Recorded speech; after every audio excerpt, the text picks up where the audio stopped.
Hello, welcome to Dolby study. আজ আমরা the 10 minute শোয়ের পার্ট 7 নিয়ে আলোচনা করব। শুরু করা যাক প্রথম প্রশ্ন।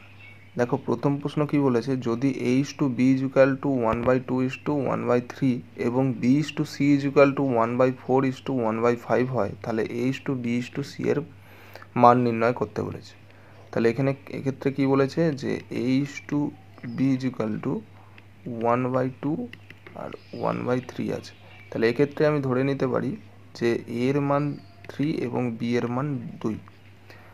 আর একইভাবে কি বলেছে, b is to c is equal to 1/4 is to 1/5 বলেছে। তাহলে এক্ষেত্রেও আমরা ধরে নিতে পারি যে b is equal to 5 এবং c is equal to 4। তাহলে এবার করতে পারি কি যে a is to b is to c is equal to কী হবে, a আর b এর মান আমরা পেলাম কি 3 is to 2, তাহলে দুইটাও বসে যায়। আর b is to c এর মান কত পেয়েছি আমরা 5 is to 4, তাহলে পাশের সংখ্যা অর্থাৎ 5 বসে যায়। এটা যদি আমরা করি দেখো 3 5 15 আর তোমার 5 2 10 আর 4 2 8, তাহলে a is to b is to c is equal to আমরা কি পেলাম যে 15 is to 10 is to 8। এটাই আমাদের সঠিক উত্তর। পরবর্তী প্রশ্ন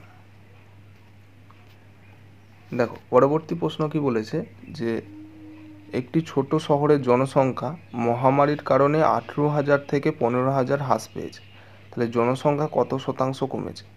তাহলে কি বলেছে, একটি শহরের জনসংখ্যা 18,000 ছিল, সেই 18,000টা কমে বা হ্রাস পেয়ে হয়েছে 15,000। তাহলে কত কমেছে? 3,000 জন কমে গেছে। তাহলে কত থেকে 3,000 জন কমেছে? তাহলে দেখো 18,000 থেকে 3,000 কমেছে, অর্থাৎ 18,000 থেকে 3,000 কমে 15,000 হয়েছে। এইটাই বলেছে যে শতকরায় কত কমেছে। শতকরায় বলতে আমাদের 100-এ কত কমেছে। তাহলে যদি ক্যালকুলেশন করি 000 কাটা 3 দিয়ে 3 6 18, 6 3 2 6, 50 2 100, অর্থাৎ 50/3। এটা যদি আমরা ভাগ দিই আসবে আমাদের 16.66%, অর্থাৎ 16.66% কমেছে শতকরা। পরবর্তী প্রশ্ন দেখো, পরবর্তী 3 নম্বর প্রশ্ন কি বলেছে, এ একটি কাজ 45 দিনে সম্পূর্ণ করতে পারে এবং বি 90 দিনে কাজটি করতে পারে। যদি তারা একসাথে কাজ করে তাহলে 10 দিনের মধ্যে কত ভগ্নাংশ কাজ শেষ করবে? তাহলে দেখো কি বলেছে যে এ তোমার করতে পারে এ করতে পারে 45 দিনে, এ করতে পারছে 45 দিনে। একইভাবে বি কাজটা একই কাজ বি করছে কত দিনে? 90 দিনে। তাহলে টোটাল কাজের পরিমাণ বা ইউনিট কত? ইউনিট যদি করি, ইউনিট কীভাবে বার করতে হয়, দুটো যে দিন সংখ্যা আছে তাদের এলসিএম বা লসাগু করতে হয়। তাহলে 45 এবং 90 এর লসাগু হচ্ছে 90, অর্থাৎ এ হচ্ছে এক দিনে কাজ করতে পারে 45 2 90, অর্থাৎ এক দিনে সে 2 ইউনিট কাজ করতে পারে। আর বি 90 1 90, অর্থাৎ 1 ইউনিট কাজ করতে পারে। তাহলে তারা যদি দুজনে একসাথে কাজ করে, এক্ষেত্রে বলেছে একসাথে, অর্থাৎ একসাথে কাজ করলে 2 আর 1 3 ইউনিট তারা কাজ করবে এক দিনে। আর এখানে বলেছে তাহলে তারা 10 দিনের মধ্যে কত ভগ্নাংশ? তাহলে একদিনে যদি 3 ইউনিট কাজ করে তাহলে 10 দিনে কত ইউনিট কাজ করবে? 3 10 30 ইউনিট। কিন্তু টোটাল কাজের পরিমাণ কত ইউনিট? 90 ইউনিট। তাহলে 90 ইউনিটের মধ্যে কাজ করছে 10 দিনে 30 ইউনিট। তাহলে কত ভগ্নাংশ পড়ে থাকছে? এটা থেকে আমরা বার করতে পারবো। 30 1 30, 30 90, অর্থাৎ 3 ভাগের 1 ভাগ, অর্থাৎ 3 ভাগের 1 ভাগ, অর্থাৎ কোন ভগ্নাংশ কাজ শেষ করবে? 1/3 ভগ্নাংশ কাজ শেষ করবে। পরবর্তী প্রশ্ন দেখো, পরবর্তী প্রশ্ন কি বলেছে যে 15টি লাঙল দিয়ে 33 বিঘা জমি কর্ষণ করতে 11 দিন লাগে, তাহলে 10টি লাঙল দিয়ে 22 বিঘা জমি কর্ষণ করতে কত দিন লাগবে?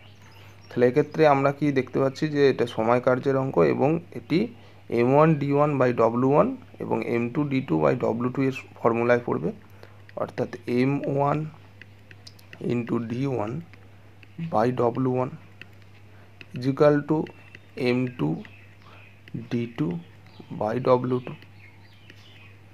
যদি এই ফর্মুলায় পেরি তাহলে দেখো M1 বলতে ম্যান অর্থাৎ যে সংখ্যাটা আছে অর্থাৎ 15টি জোন এসব থাকলে M1-এর জায়গায় বসবে অর্থাৎ 15 ইন্টু তোমার D1 অর্থাৎ দিন সংখ্যা কি 11 দিন, সে 11 দিনটা লিখলাম। আর তোমার W1 অর্থাৎ কাজ করেছে ওয়ার্ক, 33 বিঘা জমি কর্ষণ করেছে অর্থাৎ 33 ইজিক্যাল টু M2 অর্থাৎ পরবর্তী জোন বা সংখ্যা অর্থাৎ 10টি 10 2 লিখতে হবে। আর তোমার W2 অর্থাৎ 22 বিঘা জমি কর্ষণ করেছে 22। তাহলে এটা যদি ক্যালকুলেশন করি দেখো 3 11 33 আর 11 2 22, 2 দিয়ে 5 2 10, 5 দিয়ে 5 3 15, 3 3 কাটা গেল। তাহলে পড়ে রইল কি D2 ইজিক্যাল টু 11 অর্থাৎ D2 ইজিক্যাল টু 11 দিনে 22 বিঘা জমি কর্ষণ করতে পারবে। 11 সঠিক উত্তর। পরবর্তী প্রশ্ন দেখো, পরবর্তী প্রশ্ন কি বলেছে, একটি ব্যাগে 1 টাকা 25 পয়সা এবং 50 পয়সার মুদ্রা অনুপাত কত বলেছে, 3:4:5 আছে। যদি ওই ব্যাগে মোট 325 টাকা থাকে তাহলে 1 টাকা মুদ্রার সংখ্যা কত হবে।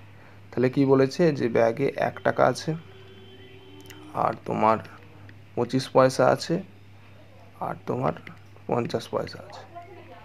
তাহলে এদের অনুপাত কত বলেছে, 3 অনুপাত আছে, 4 অনুপাত আছে আর 5 অনুপাত আছে।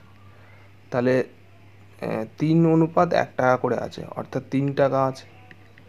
4 অনুপাত 25 পয়সা করে আছে মানে 4 × 5 = 100 অর্থাৎ 100 পয়সা মানে 1 টাকা আছে। আর তোমার 5 অনুপাত 50 পয়সা করে আছে মানে 5 × 5 = 25 অর্থাৎ 250 পয়সা অর্থাৎ 2 টাকা 50 পয়সা আছে। তাহলে টোটাল কত টাকা আছে, 3 টাকা আর 1 4 টাকা আর 2 6 টাকা 50 পয়সা, এটা টোটাল। কিন্তু এক্ষেত্রে বলে দিয়েছে যে 325 টাকা আছে। তাহলে আমরা বলতে পারি যে 6 টাকা 50 পয়সার মানই তোমার 325 টাকা। তাহলে 1 টাকার মান কত, 325/650।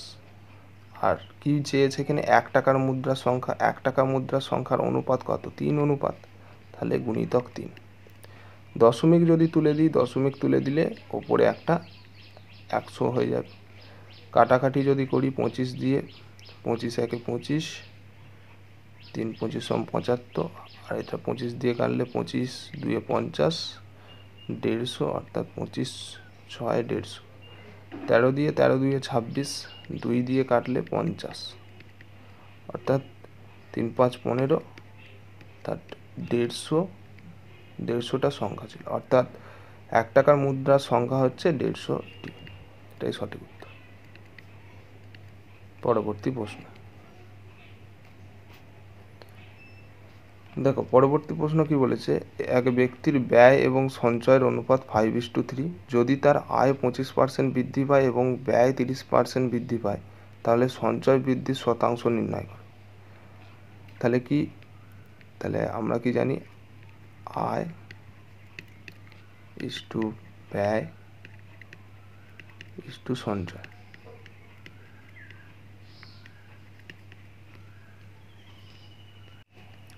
তাহলে এখানে ব্যয়ের অনুপাত কত বলেছে, ব্যয়ের অনুপাত বলেছে যে 5 অনুপাত। আর তোমার সঞ্চয়ের অনুপাত কত বলেছে, সঞ্চয়ের 3 অনুপাত। অর্থাৎ ব্যয় আর সঞ্চয় যোগ করলেই আমাদের আয় আসে, অর্থাৎ 5 আর 3 8 অনুপাত আয়। তার মানে ধরে নাও তুমি 800 টাকা আয় করো, তার মধ্যে 500 টাকা ব্যয় অর্থাৎ খরচা করে ফেলো এবং 300 টাকা সঞ্চয় অর্থাৎ জমাও।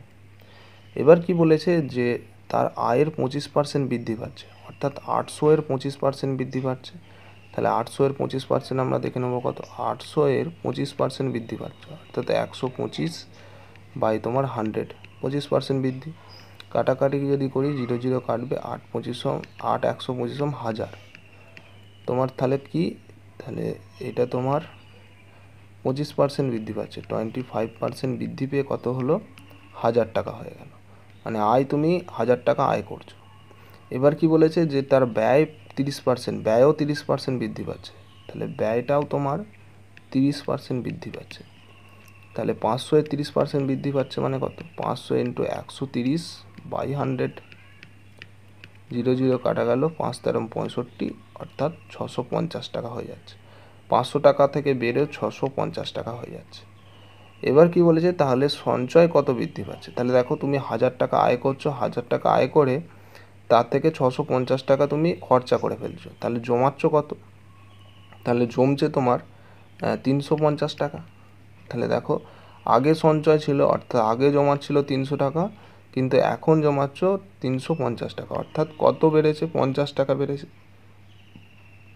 তাহলে এখন সঞ্চয় 50 টাকা বেড়েছে। কত থেকে বেড়েছে? 300 থেকে বেড়ে 350 টাকা হয়েছে। এটাই শতকরায় চেয়েছে, অর্থাৎ 100তে কত? তাহলে 0 0 কাটা গেল, আচ্ছা আর তো যাবে না, তাহলে 50/3, অর্থাৎ 16.2-3% সঞ্চয় বৃদ্ধি পাচ্ছে। এটাই সঠিক উত্তর। পরবর্তী প্রশ্ন দেখো, পরবর্তী প্রশ্ন এবং এই ক্লাসের শেষ প্রশ্ন কি বলেছে, একটি নির্দিষ্ট বিদ্যালয়ে ছেলেদের সাথে মেয়েদের অনুপাত 5:7। যদি বিদ্যালয়ে 2400 জন শিক্ষার্থী থাকে তাহলে মেয়ের সংখ্যা কত? তাহলে দেখো, এক্ষেত্রে কি বলেছে, ছেলে অর্থাৎ বয়েজ এবং গার্লসের সংখ্যার অনুপাত কত বলেছে? 5:7, তা 5:7। এবার কি বলেছে, যদি বিদ্যালয়ে 2400 জন শিক্ষার্থী থাকে, অর্থাৎ টোটাল যদি করি, ধরো 5 জন ছেলে আছে আর 7 জন মেয়ে আছে, তাহলে যদি টোটাল করি 7 আর 5 12 জন আছে। এই 12 জন সমানই আমাদের বলে দিয়েছে যে কত? 2400। তাহলে 1 সমান কত? 1 সমান করলে তোমার 2400/12, আর ইন্টু তোমার কি বলেছে, মেয়েদের সংখ্যা, মেয়েদের অনুপাত আমাদের কত? 7 অনুপাত দিয়েছে, কিন্তু 7 সমান কত? তাহলে 12 দিয়ে কাটলে 12 2 24, অর্থাৎ 200। তাহলে 7 দুগুণে 14, অর্থাৎ 1400 জন মেয়ে আছে। সঠিক উত্তর হয়ে যাবে 1400। যদি ছেলে বলতো তাহলে 7-এর জায়গায় 5, অর্থাৎ 5 দুগুণে 10, 1000 জন ছেলে।